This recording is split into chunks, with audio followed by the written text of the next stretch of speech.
parole. Il y a telles choses que je ne peux pas leur faire. On dit, bon Seigneur, vous voyez, c'est un partage entre nous et Dieu. On dit, Seigneur, c'est vrai, ils ne comprennent pas. Mais le fait que tu ne les bénis pas, fait aussi que ton nom n'est pas glorifié. Parce qu'il y a des peuples qui sont dehors qui nous regardent. Donc, ce que je voudrais que tu fasses, bénis-les d'abord. Et puis bon, on va utiliser maintenant la bénédiction pour les envoyer à la raison. Afin que chacun comprenne. Et puis le Seigneur, dans son amour, toujours il vient et puis il dit, bon, comme tu l'as dit, je vais le faire. Alléluia. Et quand le Seigneur est d'accord, il veut le faire, nous on a de la joie de venir proclamer. Oh, soyez bénis au nom de Jésus. Oui, je vois telle chose sur toi, telle chose arrivera dans tel temps. Parce que le Seigneur avait déjà dit, je devais faire la chose sur sa vie dans tel temps, mais il ne mérite pas. Mais comme on a plaidé que le Seigneur a dit, d'accord, je t'ai écouté, on revient prophétiser que la chose va arriver dans le temps. Alléluia. Mais oui, c'est comme ça. Donc vraiment, c'est merveilleux. Nous sommes dans un temps de gloire. Amen. Nous, même pas, tu es dans un temps de gloire. Amen. Je suis en train de me dire la vérité. Amen. Toute personne attachée à cette alliance est dans un temps de gloire. Amen. Alléluia. Amen. Que tu le veuilles ou pas, tu seras béni. Amen. Mais peut-être que tu vas jeter toi-même ta bénédiction. Sinon, que tu le veuilles ou pas, tu seras béni. Amen. Mais je prie le Seigneur que tu ne jettes pas la bénédiction. Alléluia. Parce qu'il y a des personnes tellement à leur lien de famille ne veut pas qu'ils soient bénis.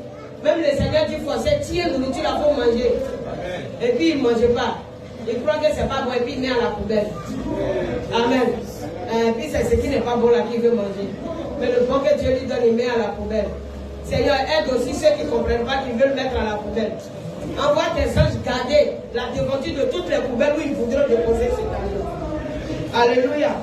Et que leur vie ait un changement pour la gloire de ton nom. Amen. Que Jésus soit glorifié. L'atmosphère de bénédiction est là, ça court toujours. Dimanche passé, je le disais. Alléluia. Et le Seigneur n'a pas fini. C'est le temps de Dieu, il est en train de travailler. Et l'ennemi est tellement mécontent qu'il pense qu'il peut attaquer. Mais ses assauts seront en vain. Je déclare que sur ta vie, les assauts de l'ennemi seront en vain. Il va s'agiter. Il va faire ses acrobaties, mais il n'échouera jamais. Si tu es en esprit avec moi, l'ennemi a déjà échoué. Alléluia. Est-ce que tu peux dire Alléluia très fort?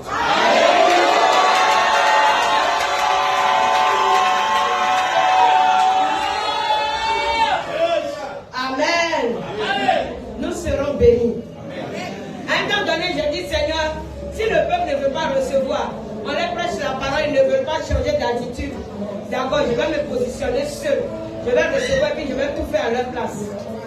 Mais quand j'ai commencé à réfléchir, j'ai dit là encore, ce n'est pas le comportement d'une sentinelle. Voilà. Parce que la sentinelle intercède, la sentinelle plaide et la sentinelle veille. Gloire à Jésus. Si ces caractères-là ne viennent pas se remplir en moi, c'est que je ne suis plus la sentinelle que Dieu veut. Et si tu ne sais pas faire, avant que tu ne te rendes compte, peut-être le Seigneur ne te parle plus. Parce que Dieu vient au-devant de toi avec les défauts du peuple, mais en même temps, il veut voir ta réaction. Qu'est-ce que toi tu dis? C'est pareil, vous avez vu un peu Moïse avec le peuple d'Israël. Vous voyez combien de fois Moïse plaidait? Pourtant, c'était le peuple de Dieu. Mais quand ça chauffe, le Seigneur disait à Moïse, toi et ton peuple, quand tu as fait sortir d'Égypte, allez-y seul à Canaan. Je m'en fous de vous. Et il faille que Moïse vienne encore pour plaider. Et puis le Seigneur dit à Moïse, toi là, je vais te sauver, il n'y a pas de problème. Mais le peuple là, je m'en fous d'eux encore. Et il faut encore que Moïse plaide. Moïse dit, si tu ne veux pas sauver le peuple, moi aussi il faut me laisser, c'est bon. Est-ce que tu te rends un peu compte de ce que les gens vont dire? Que tu as fait sortir un peuple de l'Égypte, même s'ils souffraient là-bas. Mais toi tu viens pour les tuer. Il était mieux de les laisser dans leur souffrance pour qu'ils aillent tranquillement à la mort que de venir les précipiter. Vous voyez comment Moïse parlait à Dieu? À cause d'un peuple. Dans l'intercession, vous voyez comment ça fatigue? Et à cause du peuple là, le Seigneur a fini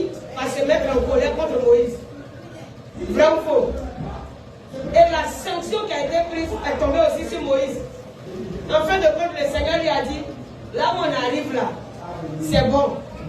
Parce que ta manière de plaider pour le peuple, si elle t'a envoyé là-bas avec eux, tu risques de m'énerver et vous tuer vous tous. Donc toi, Moïse, même je t'enlève ici sur la montagne, remets le bâton à Josué, je change de face. À cause du peuple. À cause du peuple. Moïse a failli perdre son salut. Sur la montagne où Dieu enlevait son âme, Satan s'est présenté pour dire ça, c'est pas une âme qui doit aller à Dieu. Une âme qui s'est mise en colère comme Dieu ne doit plus rentrer dans le ciel. Et comme c'est le Seigneur qui décidait d'enlever Moïse, alors il envoyait Michael mener le combat. On dit Michael, va vite et puis réprimande Satan. Ramène-moi l'âme de Moïse en ce lieu. Ça a été encore une grâce. À cause de qui? Il a failli perdre le salut. À cause du peuple. Donc peuple, vous voyez ce que vous êtes, non? Donc vous parlez, vous n'écoutez pas. Vous n'écoutez pas. Il y en a, on leur parle jusqu'à pour leur propre joie, pour leur propre vie, ne veulent pas t'écouter. Je te dis, alors que tu es en train de voir l'ennemi à côté, comment l'ennemi attend seulement son incrédulité pour le détruire. Tu es obligé de courir encore pour aller te mettre à genoux. Seigneur, pardon, envoie tes anges. Et l'ennemi est parti. Que tes anges les dévancent. Oh, que ceci soit fait. Que Satan échoue. La personne comprendra après. Et que ton nom soit glorifié. Waouh. Et puis on dépêche les anges. Normalement, les anges de l'Éternel ne travaillent pas pour les incrédules. Mais il y a une personne que Dieu approuve qui est en train d'intercéder. Et à cause de l'alliance, alors les anges s'en vont pour faire un travail. Jésus est merveilleux. Amen. Je bénis Dieu pour ce temps que nous sommes en train de traverser. Parce que ce n'est pas toujours même des combats. Il faut qu'il y ait des temps où on sente que nos prières véritablement ont porté du fruit. Sinon, on va se demander quel est le Dieu que nous prions. Alléluia.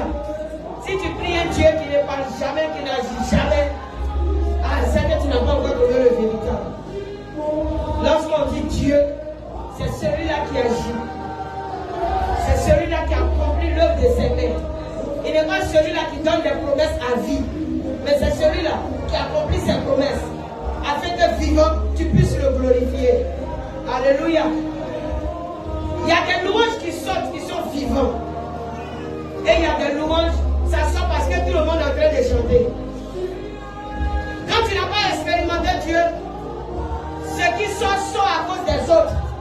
Mais quand tu as expérimenté Dieu, là, tu es dans l'assemblée. Mais chaque personne sait comment il loue Dieu. Alléluia. Vous ne pouvez pas encore expérimenter ces choses-là. Nous sommes dans l'assemblée. Tout le monde élève la voix. Mais ce n'est pas toutes les voix qui montent en haut. Ce n'est pas toutes les louanges qui arrivent devant le trône. Lorsque ton cœur sait que tu es en train de louer, cette louange-là arrive au trône. Mais il y a des moments où le cœur même sait qu'il n'est pas en train de louer. Je suis venu à l'église. Moi, je ne comprends pas la situation là-haut. Avant de Jésus là-même, tu n'as même pas encore pris quelque chose de sérieux pour dire que je suis en train d'expérimenter Dieu. Alléluia. Toi, tu viens, quand on dit acclame, tu acclames. Quand on dit asseyez-vous, tu t'assois. Si on dit levez-vous, tu te lèves. Si on dit on sort, tu sors. Si on dit on est à dimanche, tu reviens dimanche. Amen. Yeah. Toi, tu es un suiveur. Amen. Tu n'es pas un disciple. Tu n'es qu'un suiveur parce que tu ne connais pas qui tu adores, tu ne connais pas le maître. Alléluia. Tandis que je sais qui j'adore. Gloire à Jésus. Jésus pouvait dire à la femme samaritaine, vous les Samaritains, vous ne savez pas qui vous adorez. Mais nous les Juifs, nous savons qui nous adorons car le salut vient des Juifs. Alléluia. Que Jésus soit glorifié. C'est pourquoi acclamons encore ce Dieu merveilleux.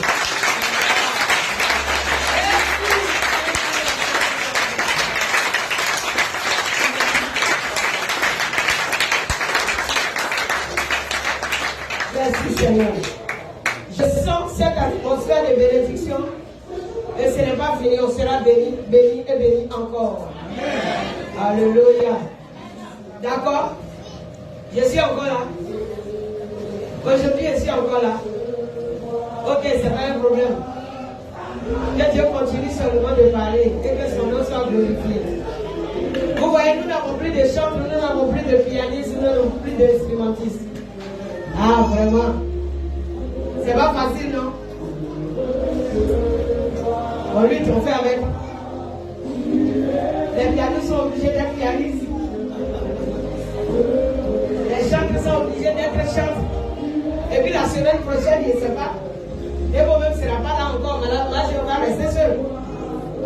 Puisqu'elle aussi, elle a eu le bac, elle va à l'université, la rentrée a commencé. Hier. Ah, ok. Il n'y a pas de problème. On dit appelle vite. Vous voyez, nos pianistes sont partis. C'est quand vous avez le temps de partir. Oui. Nous allons les retrouver. Et la joie sera encore plus grande. Alléluia. Ils sont allés pour un temps. Mais nous les retrouverons. Amen. Pour l'instant, faisons avec. Et prions le Seigneur que tout soit restauré. Amen. Alléluia. Ok, nous allons aller à notre message. Nous sommes toujours dans la parole de Dieu. Brigitte, sois bénie, bonne arrivée. Ça va? C'est mon frère Brice. Il est en voyage, n'est-ce pas? Ok. Tout à l'heure, on parlera de toi. Nous allons aller à la parole. Ouais. Nous disions. On était toujours dans notre enseignement où nous avons fini par même de parler d'Adam et Ève. Et que nous avons un peu compris ce que signifiaient tous ces éléments dans le jardin d'Éden. N'est-ce pas? Est-ce que quelqu'un aujourd'hui comprend mieux ces choses? Est-ce que quelqu'un aujourd'hui comprend mieux ces choses? Alléluia. Parce que si tu ne connais pas la parole de Dieu, l'ennemi est prêt pour te perturber. Gloire à Jésus. J'ai toujours dit que la Bible, c'est la science des saints. C'est-à-dire c'est notre livre, c'est notre instrument, oui, c'est notre histoire, et c'est là que Dieu nous appelle. Alléluia. On va continuer, sur connaître Dieu toujours. Aujourd'hui, je veux vous dire comment méditer la Bible. Amen. Comment méditer la Bible. La Bible, c'est un gros livre qui va demeurer jusqu'à la fin des temps et qui ne va jamais passer. Toute chose va s'arrêter, mais la Bible ne s'arrêtera jamais. Alléluia. La Bible va demeurer au siècle des siècles. Gloire à Jésus. Parce que la Bible même est quoi? La Bible est Dieu. Vrai ou faux? La Bible est Dieu, non? Qui sait que la Bible est Dieu? Qui ne sait pas ça encore? Qui n'est pas convaincu que la Bible est Dieu? Alors qui est convaincu que la Bible est Dieu? Si tu crois que la Bible est Dieu, tiens-toi debout. Et pas clair.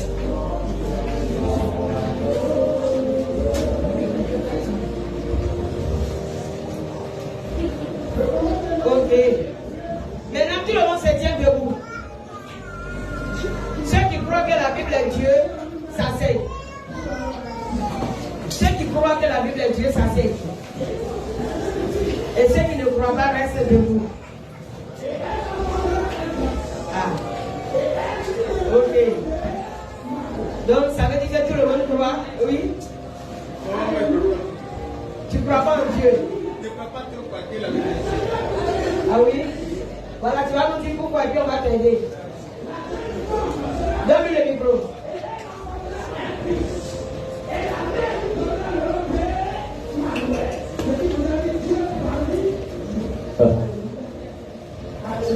Vraiment, je crois que Jésus-Christ est Dieu.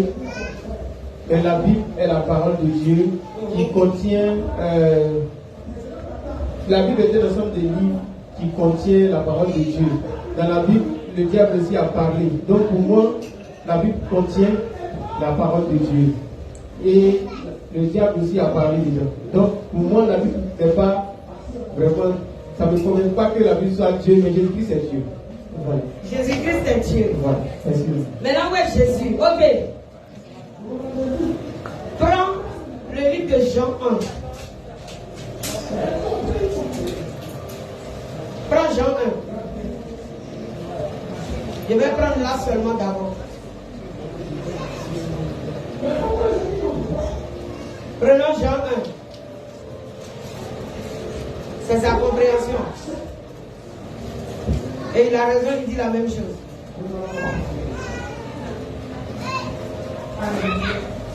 Jean 1, à partir du verset 1, asseyez-vous tranquillement, non, asseyez-vous. Ne vous tenez pas debout. Nous sommes dans une petite compréhension.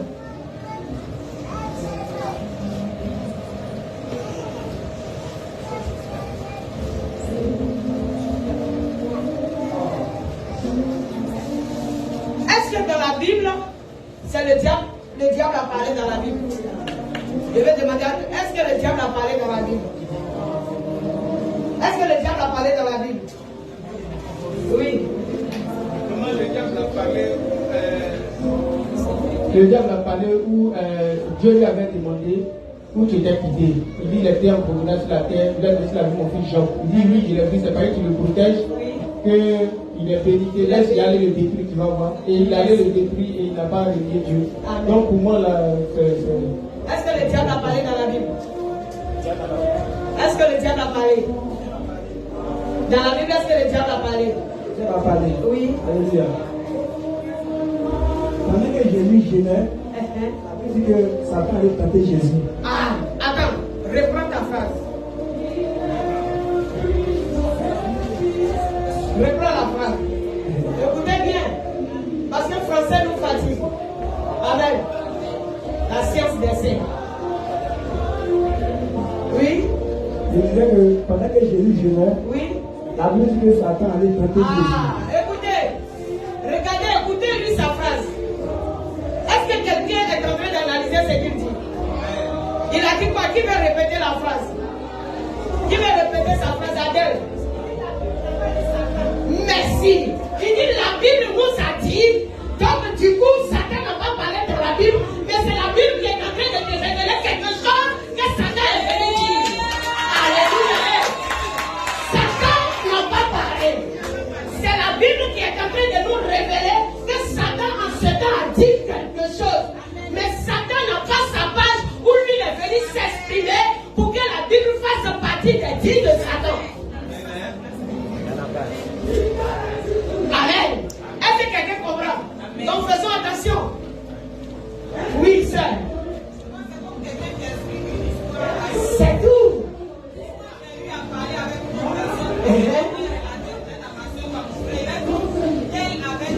Voilà. La Bible est ton livre. Il est Dieu, il est ta personne qui te relate certaines choses qui le concernent, afin que le sachant, tu puisses le connaître. Voici ce que c'est que la Bible. C'est pourquoi Jean 1 a dit quoi? Là-dessus, s'il vous plaît. Au fait, c'est la compréhension. Voilà. C'est pourquoi tu comprends. C'est important de connaître. Amen. Parce que si nous ne connaissons pas, nous nous détruisons. Il n'y a que Dieu qui parle dans la Bible. Et personne d'autre ne parle. Il n'y a que Dieu. Alléluia. Oui. Oui, frère. Jean 1, à partir du verset 1. Oui. Au commencement était la parole. Au commencement était la parole. Et la parole était avec Dieu. Et la parole était avec Dieu. Ça veut dire que quoi? Quand on te dit la parole était avec Dieu, ça veut dire que toi-même tu ne sais pas qui est Satan. C'est Dieu là qui est venu te révéler qui est Satan. Parce que Satan n'est pas venu te révéler quoi que ce soit. Est-ce que vous comprenez? Parce qu'elle est la prophétie parfaite. Au commencement était la parole. Et la parole était avec Dieu. Donc toi tu n'as pas su que quelqu'un est allé, et chose comme on appelle réclamer Job, si la Bible ne te disait pas que cette histoire avait eu lieu. On se comprend? Ça peut aller? Est-ce que Satan est aussi dans la Bible? Non, il n'a pas écrit ce livre. Ce n'est pas lui, il n'est pas l'auteur de quelque chose en ce lieu. Toute écriture est inspirée de Dieu. Et utile pour enseigner, pour convaincre et pour élever. C'est tout. Frère, continue. Au commencement était la parole. Oui. Et la parole était avec Dieu. Il était avec Dieu. Et la parole était Dieu. Et la parole était Dieu. Elle était au commencement avec Dieu. La parole était au commencement avec Dieu. Toutes choses ont été faites par elle. Et toutes choses ont été faites par elle, la parole. Et rien de ce qui a été fait n'a été fait sans Rien de ce elle. qui a été fait n'a été fait sans elle. En elle était la vie. En elle était la vie. Et la vie était la lumière des hommes. Et la vie était la lumière des hommes. Alléluia. Alléluia. Hey. La parole de Dieu. La Bible, c'est la vie. C'est Dieu. Et nous ne connaissons pas Dieu. Et nous ne pouvons le voir physiquement. Mais là où nous rencontrons Dieu et que nous échangeons avec lui, c'est dans la parole. Lorsqu'on cherche Satan, on va chez les satanistes et chez les marabouts. On va au cœur du mal. On ne prend pas la Bible pour le chercher. Alléluia. Mais lorsqu'un sataniste avance pour soulever la Bible, il cherche là où il peut contredire Dieu. C'est tout. Parce qu'il sait que quoi? Dieu étant la parole, révèle alors les profondeurs de Satan et le met à nu au devant de ses enfants. C'est tout. C'est pourquoi il veut erroner la parole. Sinon, Satan n'est jamais la parole. Voici. La Bible est quoi? Donnez-lui le micro. Comment sur le commencement était la parole. Et la parole était avec Dieu. Et la parole est devenue. La parole est Dieu. Et elle est une lumière. Et cette lumière est venue. Au fait, moi je veux parler de. La Bible veut parler de Jésus-Christ. Au fait, il était déjà au commencement avec lui. La Bible veut parler de Jésus-Christ. C'est pourquoi. Donc, si Jésus est la parole, et que nous avons au devant de nous la parole, parce que le Seigneur, c'est comme si le Seigneur s'est mis à quelque part pour que nous puissions le découvrir. Est-ce que quelqu'un le comprend? Enlève dans ta pensée qu'il y a un livre. C'est parce que tu vois des écritures que tu crois que c'est un livre, mais c'est un mystère que tu tiens dans ta main. Tu tiens en main un mystère. Alléluia. Parce que le Seigneur ne veut pas être adoré à travers des statues, à travers des choses quelconques. Donc qu'est-ce qu'il a fait? Il s'est manifesté dans des écritures.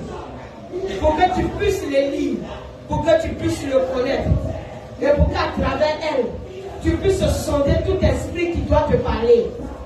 Parce que si je t'aidais seulement dans les songes et les visions, alors Satan les a aussi. La seule chose que Satan n'a pas, c'est la véritable parole qui est là. Alléluia. Oui, Satan n'a pas ça. Et à travers ça, des mystiques, des satanistes, des musulmans, toutes sortes de personnes, en touchant ce livre, ont reçu souvent le Saint-Esprit et ont eu une vie transformée. Vous comprenez? Voilà. Ça peut aller? C'est pas pour moi. Donne à son voisin. La Bible est quoi?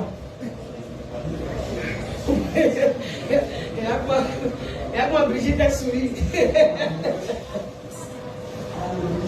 Est-ce que Satan a parlé?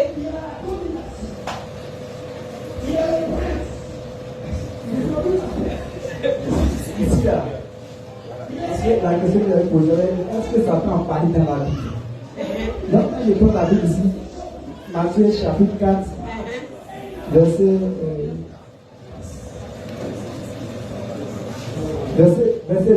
Oui.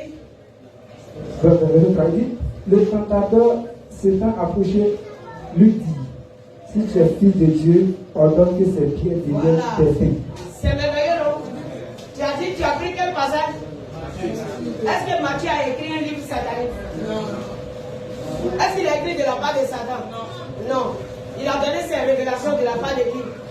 De Dieu qui a voulu qu'il révèle une chose. Matthieu n'est même pas l'auteur de la chose. Mais Dieu en est l'auteur, n'est-ce pas? Satan n'a pas parlé d'Abraham. On est venu révéler les dieux de Satan. Sinon, directement dans la Bible, Dieu a parlé. Mais Dieu nous a révélé des dieux de Satan. Il est écrit dans Matthieu. Satan dit. C'est Satan. Qu'est-ce que Satan dit? On dit Satan dit et puis on te révèle que Satan avait parlé. Amen. Et c'est quelqu'un qui est en train de te dire ça. N'est-ce pas? C'est comme, disons, un homme marié qui se tient devant sa femme. Elle est quittée au village. Et puis elle lui dit, ma maman dit que ça allait. Est-ce que la maman est là? Mais qui a parlé? C'est la mère qui est en train de parler ou c'est la femme qui parle avec son mari? C'est la femme qui parle avec son mari. Donc c'est Dieu qui cause avec nous. Satan ne cause pas avec nous. Si dans ce même livre, Satan va venir causer avec nous, ça serait compliqué pour nous-mêmes. Satan ne cause pas avec nous. Mais seul le Saint-Esprit nous révèle sa nature pour nous mettre en garde, afin que nous ayons le discernement de savoir voilà comment il est. C'est terminé. Sinon, ce n'est pas un livre pour deux personnes. C'est la science des saints. Je l'ai dit dès le départ. La science des saints. Et Pierre pouvait nous dire, dans le verset que nous sommes en train d'étudier, 2 Pierre, n'est-ce pas? 2 Pierre 1, à partir du verset 1er là, il dit, faites tous vos efforts pour joindre à votre foi la vertu, et à la vertu, la science. Gloire à Jésus. Et Salomon pouvait vous dire que la parole de Dieu est la science des sciences. Alléluia. C'est la sagesse et c'est l'intelligence. Et qu'elle frappe aux portes de nos maisons. C'est une manière de parler. Quand on dit elle frappe aux portes de nos maisons, de quelle manière elle frappe aujourd'hui aux portes de nos maisons dans les évangélisations? Elle se dispense. Et elle va partout. Elle se dispense, elle va partout et puis elle parle. Est-ce que vous voyez comment elle agit? Voilà. Elle est là. Elle est Dieu. Elle utilise une personne. Et quand tu es face à une situation, tu dis ainsi parle l'Éternel. Quand tu es en train de dire ainsi parle l'Éternel, où tu as enlevé la parole qui doit sortir. Tu as enlevé ça dans la Bible. N'est-ce pas?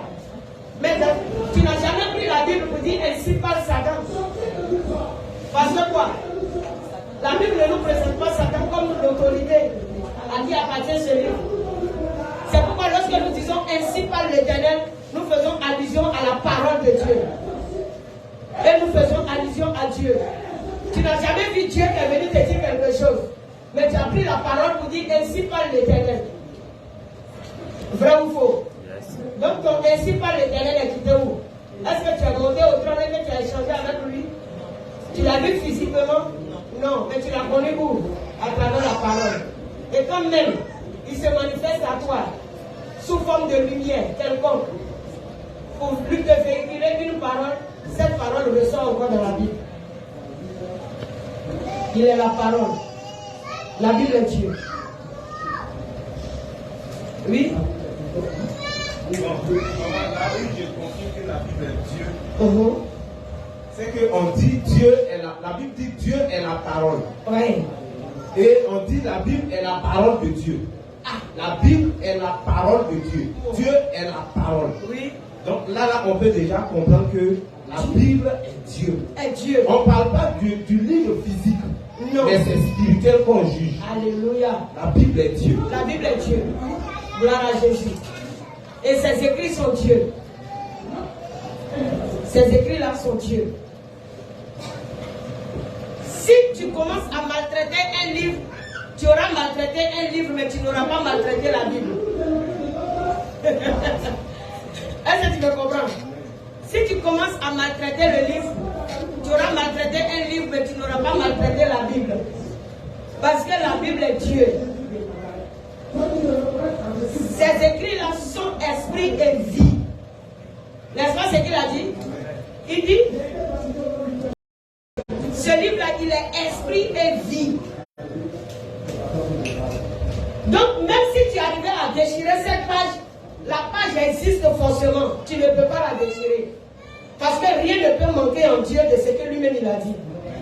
Est-ce que quelqu'un me comprend?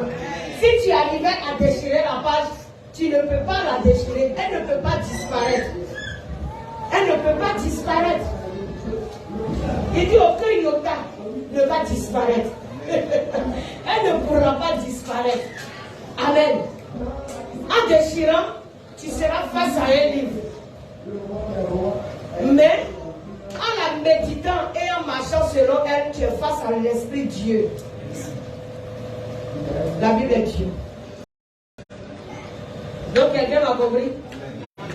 C'est clair? Oui, mais c'est connaît? Maman, j'ai compris. C'est que je voulais. Ah, Jésus est merveilleux. Tellement je l'aime. Alléluia. Oui.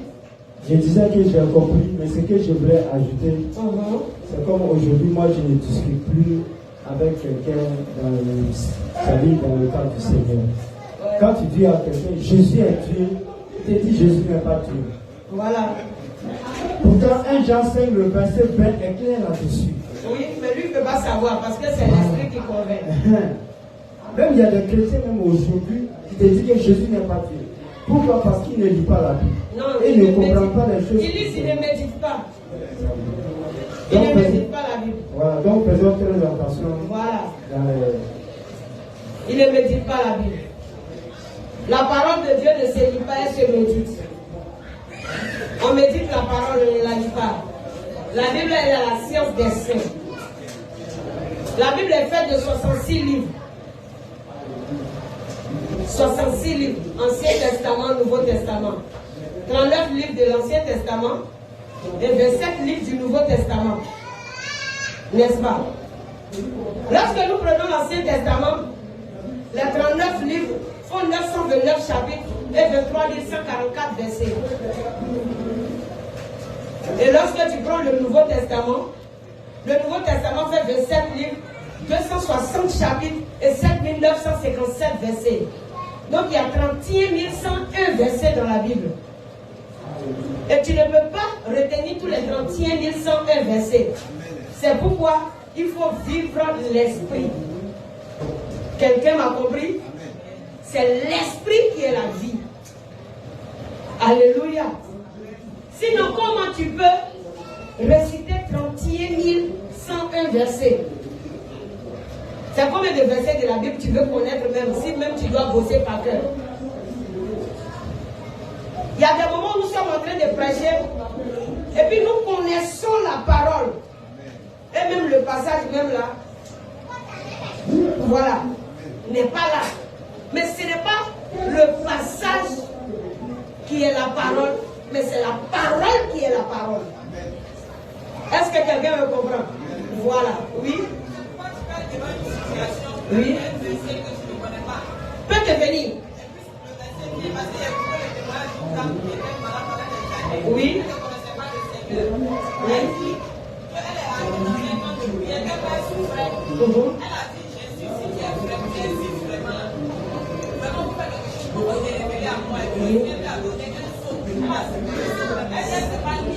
Là, c'est pas lui, oui.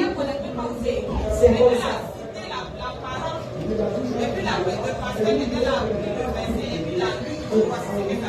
Oui. La voix m'a dit tel passage. On est dans certaines situations et puis la parole vient à nous. Parce qu'elle veut transformer ta situation. Donc elle vient à toi, elle se révèle à toi. La Bible est Dieu. C'est merci. La Bible est Dieu. Alléluia. La Bible est Dieu. Des personnes ne sont pas lettrées. Et quand le Seigneur veut se manifester à eux, il lui donne le verset. C'est tout. Et puis la personne prend le verset. Voilà, Papa Nianté nous a prêché ici. Il n'est pas allé à l'école. Mais il te dit, prends tel passage. N'est-ce pas? Voilà. Et puis tu prends le passage. Le Seigneur lui dit qu'il prenne tel passage. Et puis il dit au peuple, prenez tel passage. Tu finis de lire. Et puis lui commence le message. Puis le Seigneur parle jusqu'à la fin. Parce que quoi?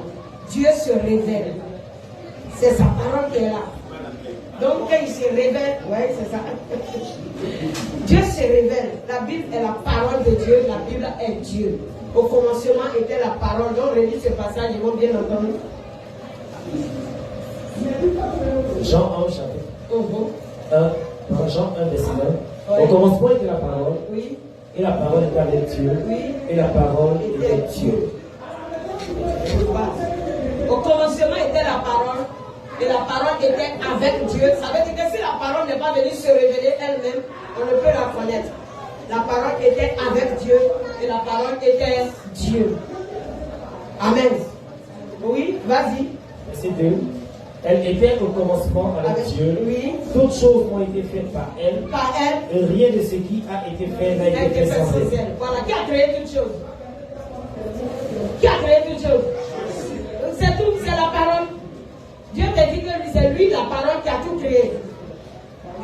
Pourtant nous savons que Dieu est le créateur du ciel et de la terre. Et puis il dit, tout a été fait par la parole, que c'est la parole qui a tout fait. Et il n'y a pas quelque chose qui existe que la parole n'a pas fait. Ah, est-ce que c'est ce livre-là ou c'est un qui était là qui est venu créer des choses? Non, voilà. Donc vous voyez, je sais que mon frère Kwasi a compris maintenant. C'est clair, non? Oui, frère Priva. Jésus même a dit, je viens enrouler de livres. Ça veut dire lui-même, Oui. à les écrits. Il a dit, dans le rouleau du livre, il était question de moi. C'est ce qu'il a dit. Il dit, dans le rouleau du livre, il était question de moi. Pour que je puisse faire ta volonté. Il dit, le rouleau du livre. Donc là, tu vas dire quoi? Donc, Pourtant, les livres étaient écrits par chemin. Et c'était roulé comme ça. Donc lui, il dit que le rouleau là, c'est lui. le testament, en réalité, parle d'une personne. Mais un testament, c'est la personne elle-même. Quand on parle du testament, c'est la personne elle-même. Donc, ici, on peut comprendre déjà que quelque chose a été dit d'une personne, c'est que c'est la personne elle-même. Donc, voilà. Donc, c'est là qu'on peut comprendre que Jésus est véritablement tout comme faire la parole comprendre. écrite. Enlevez l'esprit de ce livre et voyez l'esprit de la prophétie. Dieu, la parole. Alléluia. C'est Dieu, la parole. Elle contient 31 101 versets. De la Genèse jusqu'à l'Apocalypse. Et ce n'est pas facile de mémoriser. Mais nous pouvons comprendre l'esprit, accepter l'esprit. C'est pourquoi c'est le Saint-Esprit qui nous envoie à la compréhension de la parole. Ça veut dire que c'est Dieu lui-même qui se fait comprendre par les hommes. Alléluia. Voilà, c'est lui qui se manifeste à nous. Il dit, si vous voulez bien savoir, en tout cas, c'est Jésus qui est le véritable Dieu. Donc, si la parole était Dieu, et que Jésus est Dieu, alors Jésus est la parole, et la parole est Jésus. Alléluia. Oui. Mon petit, ça va? Hein? Voilà. Il faut connaître la parole pour ne pas blasphémer. Parce que quand on ne connaît pas, on blasphème. Mais quand on connaît, il n'y a pas de blasphème. Tout est clair pour nous. C'est pourquoi lorsque tu veux interroger Dieu ou bien tu veux lire la parole de Dieu, il y a des personnes qui se réveillent un matin comme ça. Ils n'ont aucun programme d'études. Est-ce que vous voyez les moments? Regardez-moi ici. Les gens se réveillent comme ça, ils n'ont aucun programme d'études. Ils se lèvent un matin et puis ils prennent la Bible. C'est la manière de méditer qu'elle a. Quand ils prennent une loupe comme ça, puis ils méditent, puis ils le font, c'est là que Dieu me parle. On ne médite pas la parole de Dieu. Je sais que plusieurs font ça. Ils se réveillent le matin, ils font comme ça. C'est que c'est ici là Dieu veut me parler. Je vois que Dieu est dans tes jeux de hasard. Dieu ne joue pas un jeu avec nous. Dieu veut se faire connaître à l'homme. Alléluia. Afin que l'homme le connaissant puisse marcher selon ses désirs. Mais tu te lèves un matin, tu ouvres la Bible. Je vais prendre un exemple. Nous allons prendre l'exemple d'un psaume. Prends psaume 105.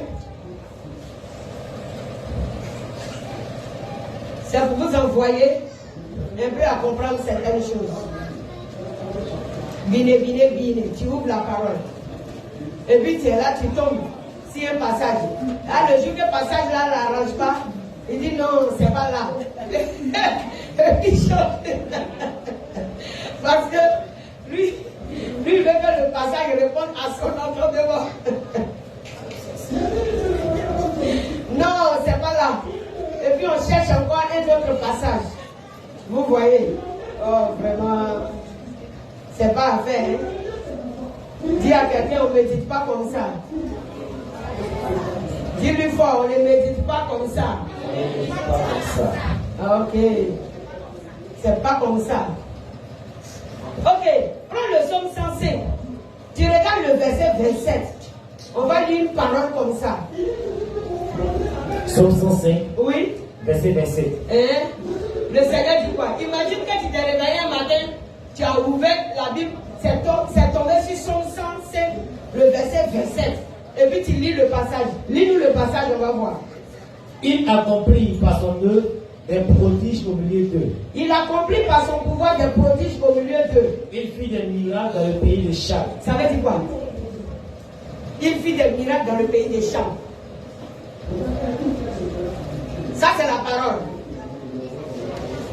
Il fit des miracles dans le pays des Cham. Ça veut dire quoi? Attends, j'ai interrogé des gens. Est-ce que c'est clair? Ça veut dire quoi? Ah, il fit des miracles dans le pays des Cham. Maman va dire, ça veut dire quoi? Il fit des miracles dans le pays des Cham. Ça veut dire quoi? Je vous pose question. Il fit des miracles dans le pays des Cham. Mais ce fois-ci, ça veut dire quoi? Tu ne comprends pas? Il fit des miracles dans le pays des Cham. Oui. Élie, ça veut dire quoi?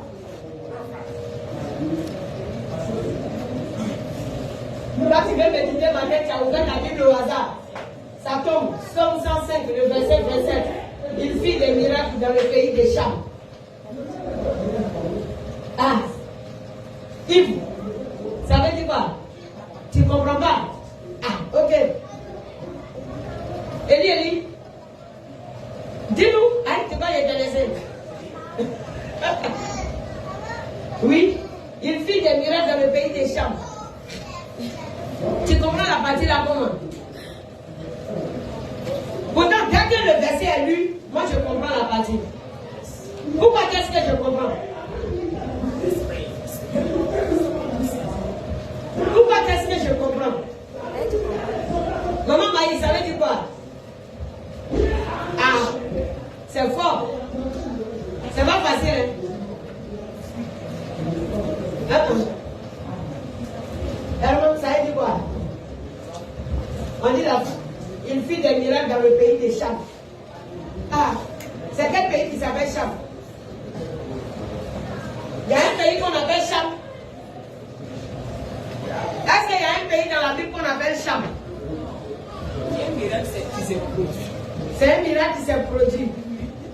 Ah, maman vient dit c'est un miracle qui s'est produit. Hein?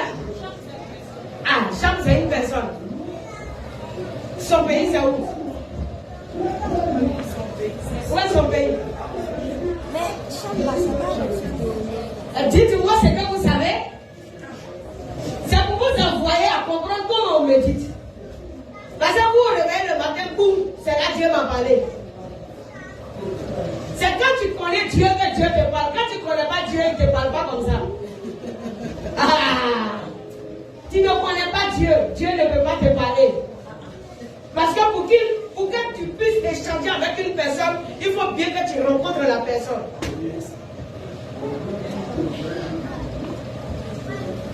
Il y en a depuis là, ils entendent Dieu par téléphone, ils ne l'ont pas encore vu. Yes. Mon frère, va à sa rencontre. Celui avec qui tu échanges par téléphone, tu ne le connais pas, tu ne sais même pas il fait quoi. Monica David, il fit des miracles dans le pays des Cham. C'est vous qui êtes appelé. Élie n'a pas répondu. Vous les appelez là. Qui veut sauver l'honneur? Fabrice, il fit des miracles dans le pays des Cham.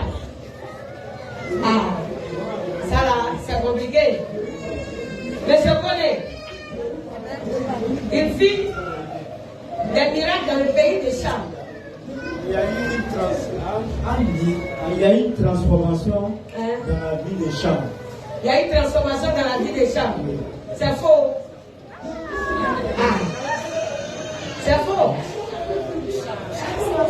Le Cham, c'est un homme. Qui est Cham? Je veux dire, c'est nous. C'est pas nous. Non, c'est pas Cham. Moi, je ne suis pas Cham. Vous venez de faire Cham pour moi. Un micro et parle-moi. Alléluia. Vous voyez, la connaissance est bonne. Oui, comment Cham. Il fit des miracles dans le pays de Cham. On savait si il fit des miracles dans le camp de l'adversité, dans le camp de ceux qui désobéissent à Dieu, de ceux qui vont contre la volonté de Dieu. C'est vrai. Il fit des miracles. Cette explication n'est pas fausse. Mais je veux que tu viennes à la réalité de la chose. Il fit des miracles dans le pays de Cham. Maman Claudia? Oui, dis-moi ça maintenant.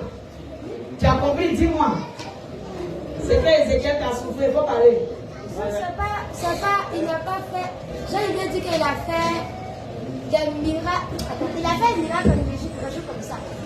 Il m'a dit qu'il a fait un miracle en Égypte. Il n'a pas, tu ne lui as pas bien expliqué, il faut expliquer encore.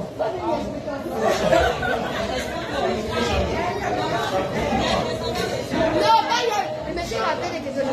Amen. Attendez doucement. Attendez. Vous voyez, je vais vous parler tout doucement, vous allez comprendre. Il a essayé de siffler, il n'a pas sifflé concrètement la chose. Amen. Maintenant ici, c'est David qui est en train de prier. N'est-ce pas? C'est David qui est en train de prier. Mais c'est quoi qui conduit David à dire au Seigneur qu'il fit des miracles au pays de Cham? Parce que si tu ne sais pas, quand tu ne connais pas l'histoire de la parole, tu ne connais pas Dieu, tu ne connais pas le but de la Bible, il te serait difficile d'entrer même dans une bénédiction. Est-ce que vous comprenez? C'est pas facile. Parce que celui qui bénit, c'est Dieu. Et puis il bénit comment? Il bénit par la parole. Tout est écrit là. Sa personne est écrite là. Et ses recommandations y sont. David est en train de parler à un Dieu qu'il connaît. Il parle à un Dieu qu'il connaît et il s'appuie sur l'histoire concrète de certaines choses que Dieu a faites. Alléluia. Mais pourquoi David a utilisé le nom de Cham? Pourquoi il a utilisé le nom de Cham? Qui est maintenant Cham? Oui. Cham, c'est l'un des fils de Noé. Et Cham a été maudit. Amen. Et à cause de la malédiction, alors son nom est pris comme quoi? Symbole de quoi? De disgrâce. Son nom est pris pour une chose, comment l'appelle-t-on? Quel mot je vais employer là? Nous allons aller un peu à Genèse et puis nous allons voir. Prends Genèse 9. Genèse 9.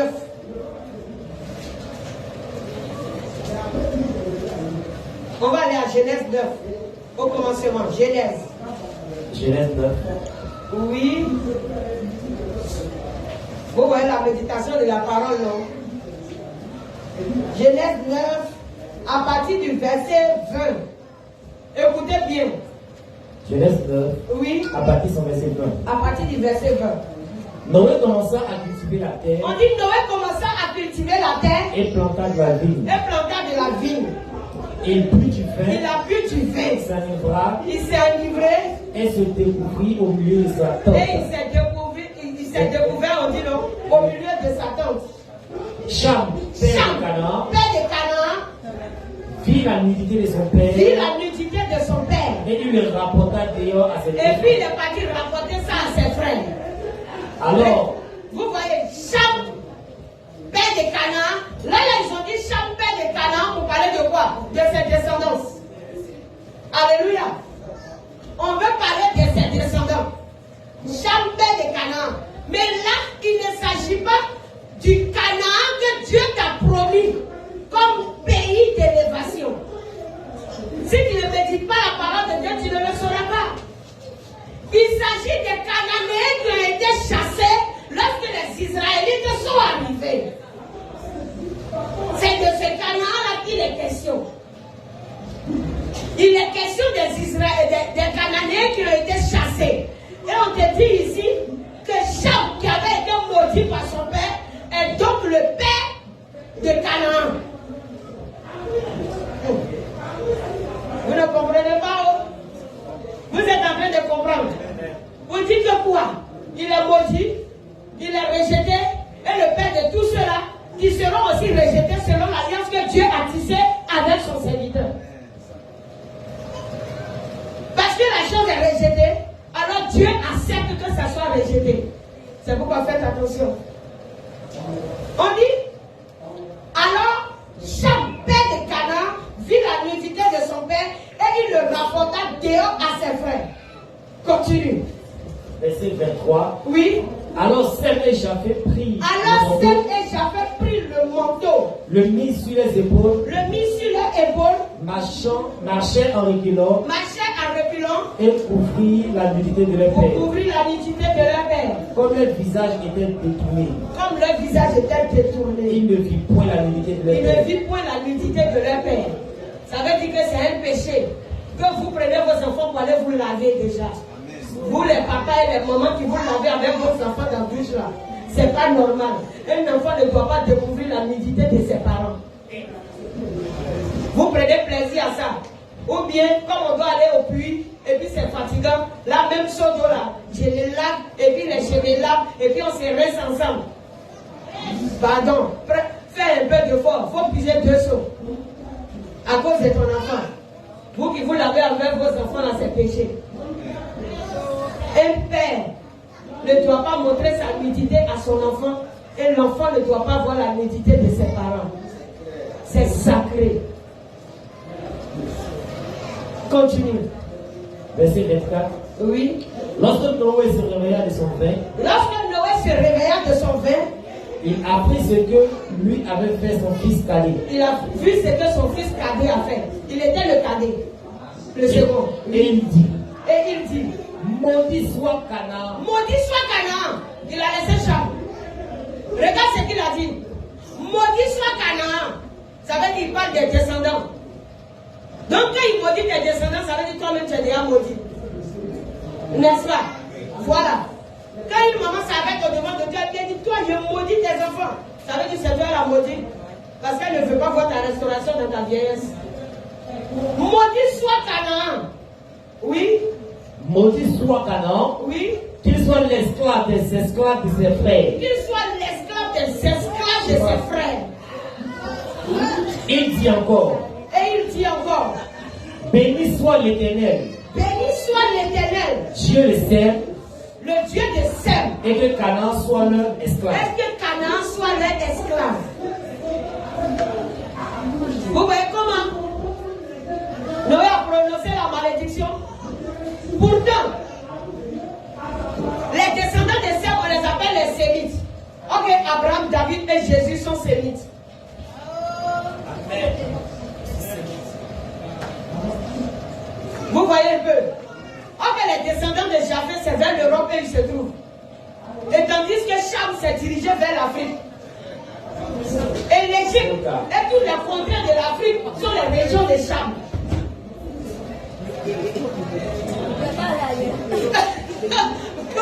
Vous voyez tout? Moi j'ai lu ça là depuis dès ma conversion. Et j'ai cherché à savoir devant Dieu s'il y avait un rachat pour nous. Et c'est le Seigneur qui dit cherche l'Éternel. S'il finit de t'enseigner, tu vas vivre la vie chrétienne avec une chose de vivacité, avec confiance. Alléluia. Dès ma conversion, j'ai lu ces choses-là parce que le Seigneur m'a envoyé à étudier la parole pas à pas. Ce qui a poussé le Seigneur à m'emporter dans l'enseignement, j'ai seulement posé la question à Dieu. Est-ce obligé la mort de Jésus? Est-ce que cela était obligé? Et alors pour m'expliquer la grandeur du sacrifice de Jésus, le Seigneur m'a envoyé à méditer depuis la Genèse. C'est comme ça. J'ai médité avec le Seigneur de chaque jour. Matin, quand je me lève, je finis mes activités, je prends la Bible, je m'assois dans mon atelier. Et puis je suis dans la Bible. Tant qu'il n'y a même pas de clients, moi je ne perds pas le temps. Je suis en train de chercher avec le Seigneur. C'est là que je vais comprendre tout ce qui concernait Salomon, son histoire. Comment est-ce que le Seigneur l'a choisi, comment les choses se sont passées. J'ai cherché l'Éternel. Je voulais savoir des vérités. C'est ça qu'on appelle méditer la parole. Il faut que tu cherches l'Éternel, connaître le but de la Bible. Dieu se connaît déjà lui-même. Mais pourquoi c'est écrit? Il veut que tu puisses le connaître. C'est à toi, Dieu est en train de se révéler. Alléluia.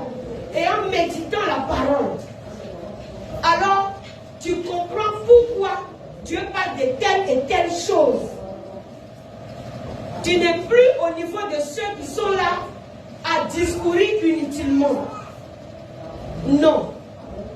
Vous voyez un peu. Quand j'ai lu ces passages-là, j'ai dit, mais dis donc, même il y avait une ancienne de l'église qui s'appelait plus Philippe. C'est moi, j'ai pris le passage et puis je suis allé lui montrer. Et puis je suis en train d'étudier la parole depuis. Et aujourd'hui, dans chose, comment l'appelle-t-on? Dans Somme, je suis tombé sur tel passage. Et le Seigneur m'a expliqué pourquoi David a parlé de cette manière. Et quand j'ai fait les recherches, j'ai vu que toutes les contrées où Cham a habité, c'est l'Afrique. Vous n'avez pas su ça? Vous n'avez pas encore lu ça? Quelqu'un n'a pas encore cherché ça? Tu vois? Seth est parti vers Israël. Chose. Comment l'appelle-t-on? Japheth est parti vers l'Europe. Et Cham est venu vers l'Afrique et l'Asie mineure. N'est-ce pas? Voilà, l'Asie mineure, l'Afrique, l'Égypte et toutes ces régions. Donc c'est par rapport à ça que David, en parlant au Seigneur, a dit, il a fait des miracles dans le pays des Cham. Où Dieu a opéré les miracles pour faire sortir Israël. C'est pas en Égypte. C'est ça, c'est le pays des Cham. C'est là-bas que Cham a hérité. Comme chose, comme on l'appelle, comme territoire. Où ses enfants sont nés. Où ses descendants sont restés. Et quand le Seigneur alors a envoyé, a fait sortir les Israélites de l'Égypte pour les envoyer en Israël, qu'on appelle des choses, comment l'appelle-t-on, qui était la grande contrée Canaan, où habitaient certains descendants de Cham. Alors le Seigneur leur a dit, vous allez chasser les Cananéens qui sont sur cette terre. Parce que Dieu ne veut pas coopérer avec les Cananéens. Gloire soit rendue à Jésus. Amen. Donc ça veut dire que si Jésus n'était pas mort à la croix, tu n'étais pas dans le plan du salut de Dieu. Aïe, Jésus a dit la vérité à la femme samaritaine, non? Il dit le salut vient des Juifs. Donc là, tu as dit quoi? C'est pas parce que tu es peau noire seulement. Il y a des peaux blanches qui n'ont pas accès au salut. Bon, méditez parole là, vous allez connaître Dieu. C'est pourquoi au lieu de faire marrer là, la grâce qui t'a été accordée là, il faut prendre ça. Tu veux faire marrer comme si la chose était pour toi. Pourtant, aïe, tu n'es même pas comment l'appelle-t-on, le vrai olivier. Tu as été greffé. Toi, tu as été greffé. La Bible dit que tu as été greffé. Tu as une greffe qui est en train de donner du fruit. Donc, ne fais pas malin. Ah bon? Que tu le veuilles ou pas, même si ça te fait mal, il faut comprendre ta position et puis adore Dieu à cause de la grâce qu'il t'a accordée. Acclame Jésus.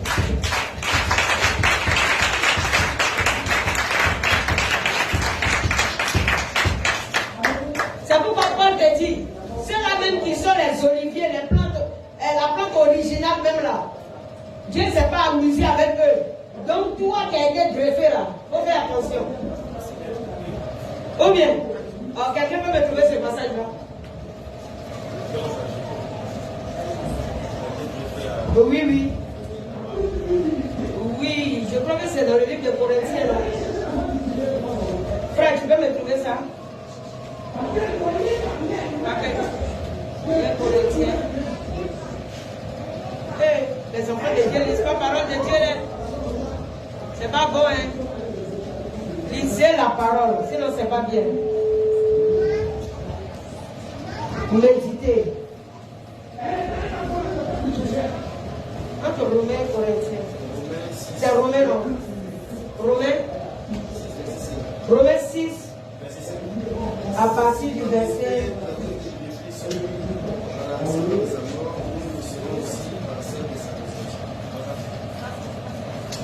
Non, c'est pas ça. En effet, nous sommes devenus une même plante avec lui par la conformité à sa mort, c'est pas ça.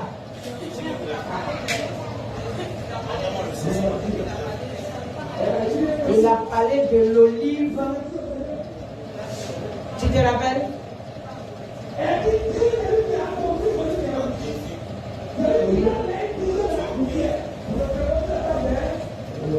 Non. Ça c'est Romain. Oui.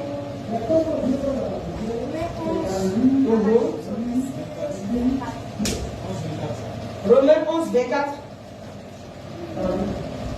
Il dit si toi, tu as été coupé de l'olivier naturellement sauvage et hanté contrairement à ta nature sur l'olivier franc, à plus forte raison, eux seront-ils hantés selon leur nature sur leur propre olivier. Si on monte un peu, il dit considère donc la bonté et la sévérité de Dieu. Sévérité envers ceux qui sont tombés et bonté de Dieu envers toi. Bien sauté. Et bonté de Dieu envers toi, si tu demeures ferme dans cette bonté. C'est-à-dire que quoi? Dieu t'a accordé une grâce au fait, n'est-ce pas? Autrement, tu seras aussi retranché. Il te dit que quoi? Il faut faire attention à la bonté que Dieu t'a accordée. Et de même, s'ils ne persistent pas dans l'incrédulité, ils seront hantés. Car Dieu est puissant pour les hanter de nouveau. Si toi tu as été coupé de l'olivier naturellement sauvage et hanté contrairement à la nature sur l'olivier franc, à plus forte raison, eux seront-ils hantés selon leur nature sur leur propre olivier. L'apôtre Paul veut dire quoi? Ils sont l'arbre au fait que Dieu lui-même a planté. Alléluia. Mais toi, tu es un peu une greffe que, comment on fait la greffe là, je ne sais pas. Qui va un peu m'expliquer? Il n'y a pas de... Oui. Seigneur, ta grâce. Oui. La branche de l'autre. La branche de l'autre. Voilà. Et on vient couler à l'autre. On l'attache. Et puis on l'attache. Donc nous avons été attachés, n'est-ce pas? Parce qu'en réalité, nous ne sommes pas israélites. Mais nous sommes devenus Israël par un processus que Dieu lui-même a mis en vigueur afin de pouvoir nous sauver. Pour dire que quoi? Le salut n'était pas pour toi. Est-ce que quelqu'un me comprend? Le salut n'était pas pour toi. Mais maintenant, tu n'as pas au salut à cause de cette grâce que Dieu a accordée. Donc si ceux-là même qu'on peut appeler les Israélites, la Bible nous dit, n'est pas Israélite, l'Israélite. Parce que tout Israélien n'est pas Israélite. Et que toi aujourd'hui, tu peux devenir Israélite, entrer dans la gloire. Et que l'Israélien qui était lui auparavant, choisi par Dieu, peut perdre la vie à cause de son incrédulité. Donc toi qui n'es pas Israélite, à qui la grâce a été accordée, qui a été greffée à travers la rédemption de Christ, si tu décolles, tu vas aller aussi en enfer, en un mot, pour mieux t'expliquer la chose. Donc si Dieu, eux-mêmes qui sont là-bas, forcément se convertir maintenant pour devenir véritablement israélite. Toi qui n'étais pas prévu dans la chose, à qui on a accordé grâce. Imagine si tu déconnes, quelle chose, comment l'appelle-t-on? Qu'adviendra-t-il de toi? Que sera ton sort? C'est pourquoi tu dois faire attention. Est-ce que vous comprenez un peu? Voilà. C'est la grâce de l'Éternel qu'aujourd'hui tu sois compté parmi les Israélites. C'est tout. C'est pourquoi Paul a dit que Christ a fait de lui l'apôtre des païens. Pour que la parole aussi puisse atteindre les autres parties du monde. Sinon, si ça ne tenait qu'aux Jean et Pierre, eux voulaient seulement prêcher aux brebis perdues d'Israël. C'est tout. Vous comprenez un peu? Eux voulaient seulement prêcher la parole. Ils disent aux brebis perdues d'Israël. Et Paul lui dit que quoi? Dieu a fait de lui l'apôtre des païens. Quand il dit païens, ceux qui n'avaient pas, ceux qui n'étaient pas dans le programme de salut de Dieu. Mais un plan de rédemption humanitaire est venu s'exprimer pour nous accorder aussi ce salut. Donc gloire soit rendue à Jésus. Amen. Voilà. On dit qu'il n'était pas ivoirien. Comme tu as fait un certain nombre de temps sur la terre ivoirienne, tu as fait des papiers, tu as fait demande, on dit d'accord, tu es au Côte d'Ivoire, on t'a donné nationalité. Et puis pourtant, une loi est régie pour les Ivoiriens. De sorte que quand ils font une erreur, on les condamne, on les met en prison en tant qu'Ivoiriens. Donc imagine, quand tu n'étais pas Ivoirien, on t'a donné papier là. Tu veux faire erreur. C'est un peu ça. Tu n'étais pas Ivoirien, on t'a donné papier. Ah, quand même. On ne comprend pas pour toi là. Attention, hein. Quelqu'un comprend? Ok. Ce qui est sûr, vous êtes dans le continent des Cham. Même si ça vous fait mal.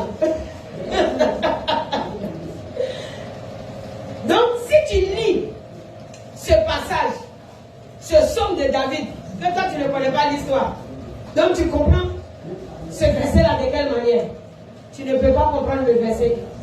C'est pourquoi, lorsque tu parles de connaître la Bible, méditer la parole de Dieu, c'est l'histoire de Dieu qu'il faut connaître. Il faut connaître l'histoire. Si tu ne connais pas l'histoire, c'est les discours inutiles là qui vont toujours sortir de ta bouche. Ceux qui s'élèvent, non, une femme ne doit pas prêcher, c'est parce qu'ils ne connaissent pas l'histoire de Dieu. Non, ils ne connaissent pas l'histoire. Et ils ne savent pas le pourquoi Paul s'est prononcé. S'ils avaient connu l'histoire, ils allaient même voir que Paul lui-même, il a travaillé avec assez de femmes. Amen. C'est alors de se poser la question, mais pourquoi alors, arrivé sur Corinthe et Éphèse, Paul donc a donné cette recommandation? Qu'est-ce qui se passe? Est-ce que vous voyez un peu? Lorsqu'on dit non, on ne doit pas porter de bijoux, on ne doit pas faire ceci, cela. Et puis il y a certaines personnes qui disent, il faut nous montrer un verset là dans la Bible où ils ont écrit, ne portez pas de bijoux. C'est parce qu'ils ne connaissent pas Dieu.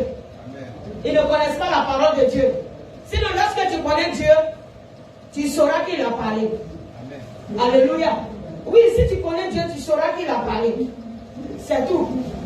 Mais lorsqu'on ne connaît pas Dieu, on se met dans les discours inutiles. Non, telle chose n'est pas écrite. Non, telle chose n'est pas dit. Non, ça ne veut pas dire ceci. On dit femme porte pas pantalon. Et puis d'autres s'élèvent tellement. Ils veulent se cautionner. Ils disent non, il y a pantalon de femme, il y a pantalon de garçon. C'est des bêtises. Il y a tant de femmes, il y a tant de garçons. Il n'y a pas une de femme, il n'y a pas une de garçon. Il y a robe de femme, il y a robe de garçon. Alléluia. Oh, il y a pantalon de femme, il y a pantalon de garçon. Et puis pantalon de femme, là, il faut comment? Il faut qu'on mette pantalon de femme là. On met fermeture éclair à droite. Et puis le garçon, on met fermeture éclair à gauche. C'est tout. Donc ça veut dire c'est pantalon de femme, pantalon de garçon. Pardonnez. Prenez la parole de Dieu, méditez là. Et puis restez tranquille. Prends Exode 33. Prends Exode 33.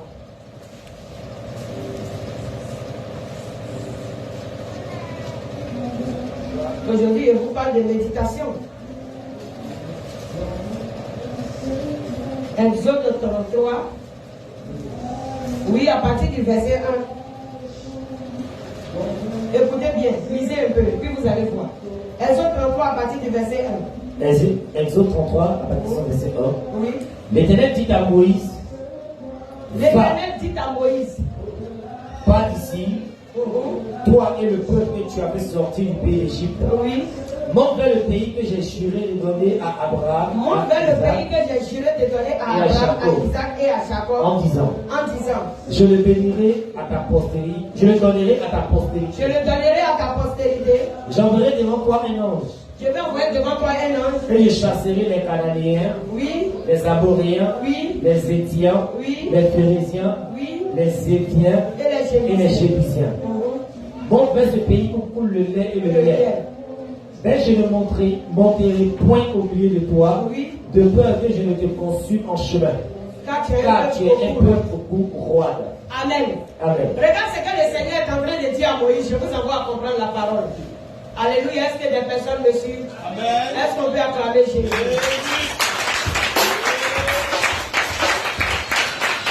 Le Seigneur avait dit quoi à Moïse? Fais sortir le peuple d'Israël. Je vais vous accompagner. Je serai avec vous jusqu'à Canaan. On arrive ici. Le Seigneur dit, prends ton peuple. C'est ce qu'il a dit. Est-ce que quelqu'un a fait la remarque? Il dit, prends ton peuple que toi-même tu as fait sortir d'Égypte. Ça veut dire, en un mot, il est en train de s'enlever dans l'affaire. Hein? Il est en train de se désengager.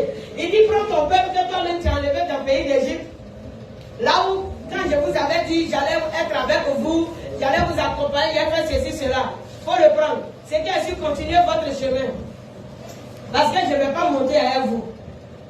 Pourquoi le Seigneur était en train de dire qu'il ne va pas monter avec eux? Pourquoi le Seigneur était en train de dire ça? Il dit qu'il va les consumer. Pourquoi il dit qu'il va les consumer? Pourquoi le Seigneur dit ça? Il dit que vous êtes un peuple désobéissant. Mais de quoi le Seigneur parle au juste? De quoi le Seigneur parle au juste? Vous voyez, on ne médite pas la parole de Dieu. Ce n'est pas bon. De quoi le Seigneur est en train de parler? Ils ont adoré notre Dieu. Quel est le Dieu qu'ils avaient adoré? On parle du peuple d'Israël dans le désert. Quel est le Dieu qu'ils avaient adoré? Ils ont adoré le veau d'or. Comment est-ce qu'ils ont adoré le veau d'or? Ils ont pris leurs bijoux, leurs boucles d'oreilles, tout ce qu'ils ont arraché dans la main des Égyptiens, et ils sont venus fabriquer un veau avec ça, en or, pour pouvoir se prosterner devant ce veau. Alléluia. Et le Seigneur est venu dire à Moïse que quoi? Comme la chose s'est passée ainsi, tout et tout, c'est bon. Il faut les prendre. Continuez votre chemin. Moi-même là, je ne me mets plus au milieu de vous. Allez-y comme ça. Il y a des personnes qui s'entêtent jusqu'à puis le Seigneur les laisse comme ça. Amen. Et puis ils pensent qu'ils sont en train de prospérer. Pourtant, ils sont en train de se détruire. Alléluia. Amen. Si Dieu n'est pas avec toi, s'il ne t'accompagne pas dans ta bénédiction, est-ce que cela vaut la peine? Ça ne vaut pas la peine. Mais Moïse a été intelligent. Continue. Verset 4. Lorsque le peuple eut entendu ces sinistres paroles, vous voyez, on dit le peuple a entendu ces sinistres paroles. Il fut dans la désolation. Ça veut dire quoi? Ça veut dire quoi? Le peuple a entendu quoi?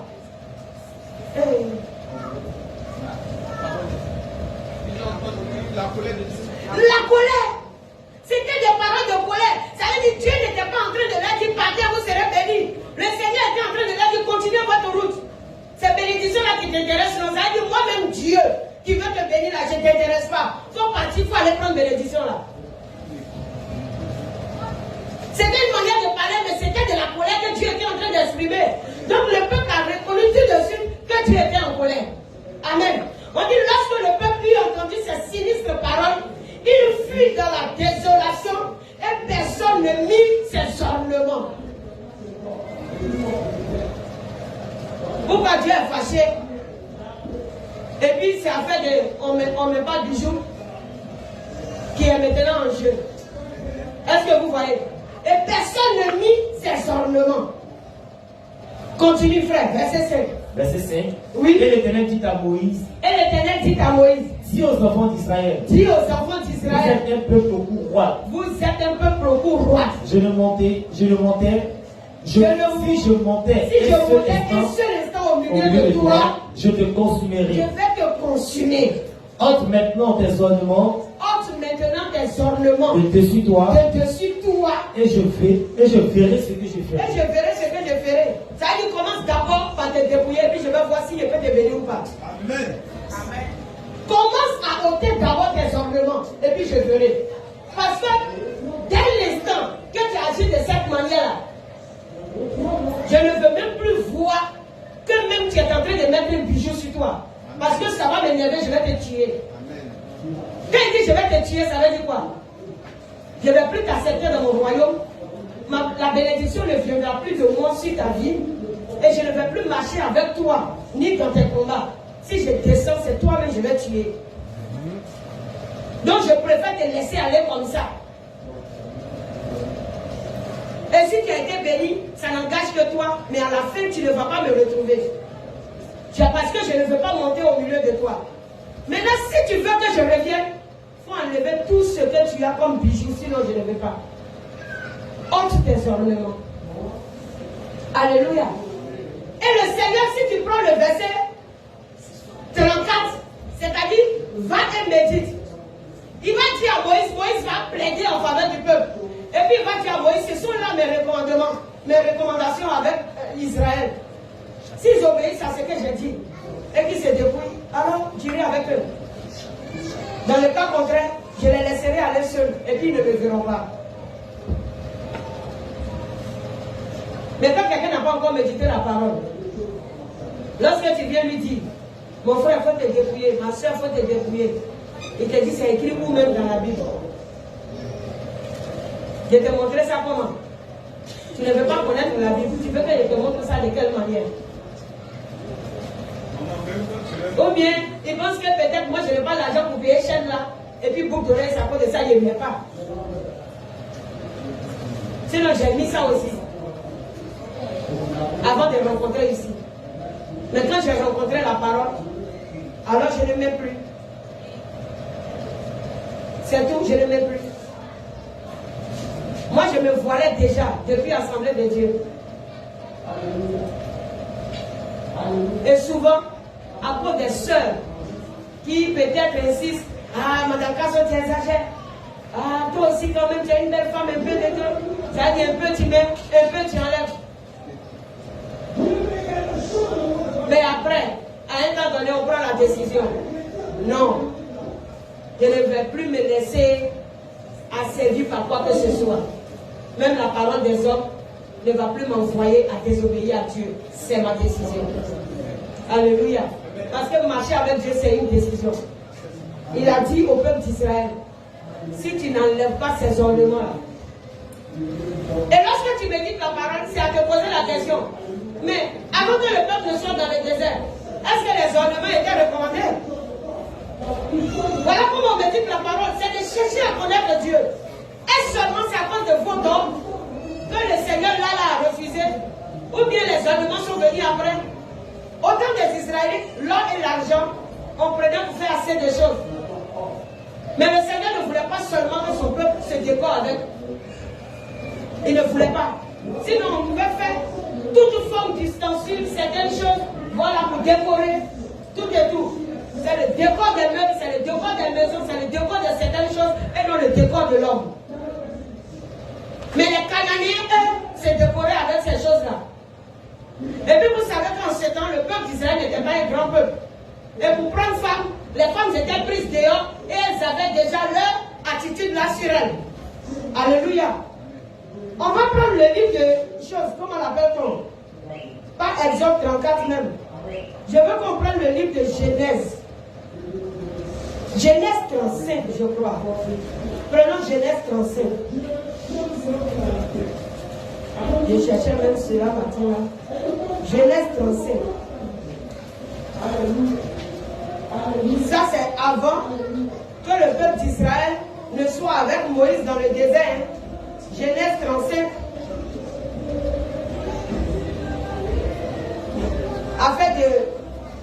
Afin d'Égypte n'était pas encore arrivé, n'est-ce pas? Ok, Genèse 35 à partir du verset 1, frère. Genèse 35, verset 1. Oui. Dieu dit à Jacob, Dieu dit à Jacob, lève-toi, monte à Bethel lève-toi, monte à Bethel et demeure-y. et demeure-y. Là, tu dresseras un autel au devant Là, tu dresseras un autel au au Dieu qui devant. t'apparut Oui, au lorsque Dieu. tu fuyais Ésaü, ton frère. Reprends doucement. Écoutez, hein, je suis en train de vous expliquer. Avant Exode, c'est-à-dire avant le peuple d'Israël, je suis en train de vous expliquer une scène qui s'est produite encore. Oui, il faut lire. Verset 1er. Oui. Dieu dit à Jacob, Dieu dit à Jacob, lève-toi, monte à Bethel lève-toi, monte à Bethel, et demeure-y. demeure-y. Là, Là, tu dresseras un autel au Dieu qui t'apparut tu dresseras un autel au Dieu qui t'est apparu lorsque tu fuyais Ésaü, ton frère. quand tu étais en train de fuir Esaü, ton frère. Vous savez que Jacob a volé le droit dernier, c'est qu'il fuyait son frère, n'est-ce pas? Amen. Voilà. Et lorsqu'il a fui son frère, il est parti se réfugier chez son oncle Laban. Et là-bas, il s'est marié avec Léa et Rachel. Et après, quand le temps est venu, alors il a pris sa famille pour quitter maintenant Laban afin de pouvoir rencontrer son frère Esaü pour lui demander pardon. Amen. Maintenant, Jacob et sa famille sont arrivés à quelque part, à Sichem, je crois, où ils ont déshonoré leur sœur. Dina, non, ils ont déshonoré leur sœur. Et là, celui qui a déshonoré leur sœur, c'est-à-dire que quoi? Le fils du roi de Sichem a couché avec une fille de Jacob. Et les frères étaient fâchés de sorte du fait qu'un incirconcis a violé leur sœur. Mais il s'est levé avec ses parents pour venir dire que je vous demande pardon, mais je vais la marier. Puisque c'est moi, je l'ai violée, je veux la marier. Et le papa a dit d'accord, si tu veux la marier, c'est la peine, nous on cherche, nous sommes un peuple de Dieu. Ce que vous devez faire, soyez tous circoncis d'abord. Vous êtes obligés de vous circoncire. Et le prince, et son papa, et son grand-papa, et tous les notables, et tout le village doivent se circoncire. Sinon nous, on ne peut pas vous donner notre fille. Donc ils ont accepté à cause du mariage. Eux tous se sont fait circoncire dans leur pays. Et la nuit, vous savez, des grandes personnes qu'on vient de circoncire, c'est les douleurs. Donc au moment où ils étaient dans les douleurs, les fils de Jacob ont profité, tellement c'est la colère pour eux pour venger leurs soeurs, ils ont tué tous les hommes. Et là, Jacob était obligé de se lever pour quitter le pays. Et il avait du mal pour ce que ses enfants ont fait. Amen. Même dans la bénédiction qui a été échue en partage à ses enfants, il a encore énuméré ça. Pour dire que vous avez versé le sang. Et ce n'est pas bon. Vous voyez un peu. Donc, puisqu'ils étaient en train de partir, si le peuple guérit de sa blessure, on va les poursuivre. Donc, ils ne savaient même pas ce qu'il fallait faire. Alors, Dieu va se révéler à Jacob pour dire, monte à Bethel et bâtis-moi un autel. Ça veut dire qu'il y a un sacrifice à faire en mon honneur pour que je puisse maintenant vous protéger afin que l'ennemi ne vienne pas vous trouver. Maintenant, pour chercher le secours de l'Éternel, regardez ce que Jacob va faire. Lis la lecture. Je vous ai expliqué un peu. Pour chercher le secours de l'Éternel, oui. Jacob dit à sa maison. Alors Jacob dit à sa maison. Et à tous ceux qui étaient avec lui. Et à tous ceux qui étaient avec lui, parce qu'ils étaient quand même nombreux. Ils faisaient la marche ensemble. Jacob dit à sa maison et à tous ceux qui étaient avec lui. Oui. Ôtez les dieux étrangers qui sont au milieu de vous. Ôtez les dieux étrangers qui sont au milieu de vous. Purifiez-vous. Oui. Et changez de vêtements. Changez de vêtements. Oui. Nous nous lèverons et nous monterons à Bethel. Oui. Là, je dresserai un autel au Dieu qui m'a exaucé dans le jour de ma détresse. Oui. Et qui a été avec moi pendant le voyage que j'ai fait. Alors, oui. Verset 4.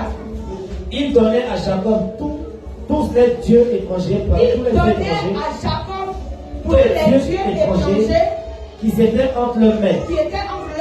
Et les anneaux qui étaient à leurs oreilles. Et les anneaux qui étaient à leurs oreilles. Tout a été enlevé pour être enterré. Avant d'offrir à l'Éternel un sacrifice de protection. Ça veut dire que ceux qui étaient les étrangers au milieu de où les femmes étrangères que leur fils avait mariées enterrés, qui avaient encore leurs bijoux sur eux, ce jour-là ont reçu la recommandation de tout enlever. Ils ont enlevé leurs amulettes de Dieu, ils se sont détachés de leurs bijoux, donné tout à Jacob, et puis il a tout enterré avant de bâtir à l'Éternel un autel pour la protection. Alléluia. Méditer la parole de Dieu, on ne va pas vous forcer. C'est le manque de méditation. Parce qu'aujourd'hui, l'Église ne médite pas la parole. Tu te réveilles au matin, tu prends la Bible. C'est là, c'est fermé, c'est elle là. Tu te réveilles. C'est fini, c'est ça que j'appelle méditation. Mais tu ne connais rien. Ça n'est pas une méditation. Connais l'histoire. Le pourquoi Dieu rejette une chose et le pourquoi Dieu peut accepter une chose. Alors quand tu vas connaître à travers la parole tout ce que Dieu a rejeté, tu ne vas rien toucher de ce qui est rejeté. C'est tout. Quand tu rencontres à travers la parole tout ce que Dieu rejette, alors tu ne touches plus à ce que Dieu rejette. Mais quand tu n'as pas encore fait la rencontre, tu te dis que tu aimes Dieu. Mais en fin de compte, tu ne l'aimes pas, tu plaisantes. Alléluia. Il faut aimer Dieu. Aimer Dieu se trouve dans la méditation de la parole. Relis encore. Nous sommes au Genèse 37. Verset 4. Oui, verset 4. Il donnait à Jacob tous les dieux étrangers qui étaient entre leurs mains, Oui. et les anneaux qui étaient à leurs oreilles. Et les anneaux qui étaient à leurs oreilles. Jacob les enfouit sous le térébinthe Jacob les enfouit sous le térébinthe qui est près de Sichem. Ensuite il partit. Oui. La terreur de Dieu se répandit Oui. sur les villes qui entouraient, et l'on ne poursuivit point les fils de Jacob. Amen. Regardez ce qu'ils ont fait pour se repentir. Vous voyez? Alors pourquoi taper moi Jaurès qui dort? Alors pourquoi enlever des anneaux pour être pardonné? C'est qu'à quelque part, Israël savait, pour ceux qui ont commencé, puisque Jacob était une chose, comment l'appelle-t-on? Le quatrième descendant d'Abraham. Il était le quatrième descendant. Il était le deuxième.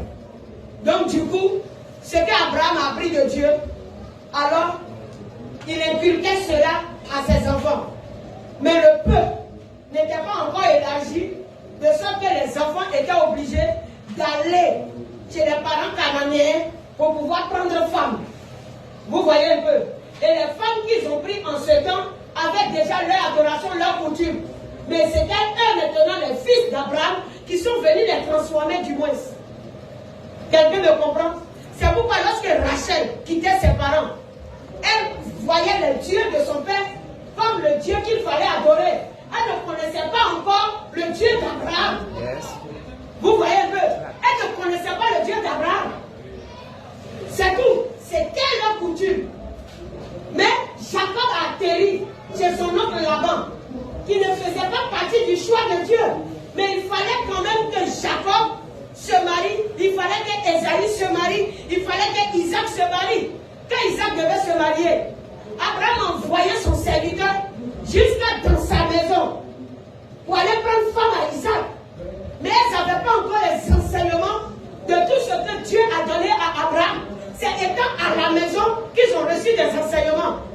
Et pourtant, ça n'a pas été facile pour eux d'accepter les enseignements du Seigneur.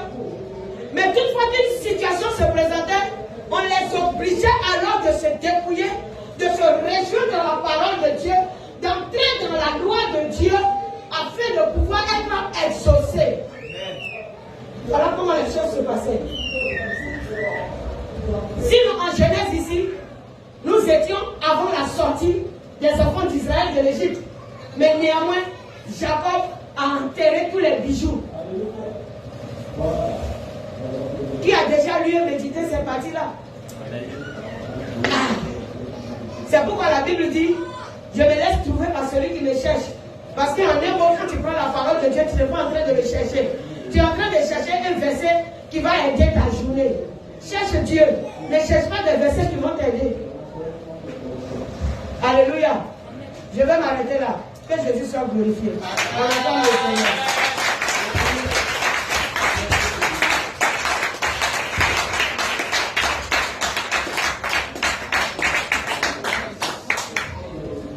Alléluia. Que Jésus soit glorifié.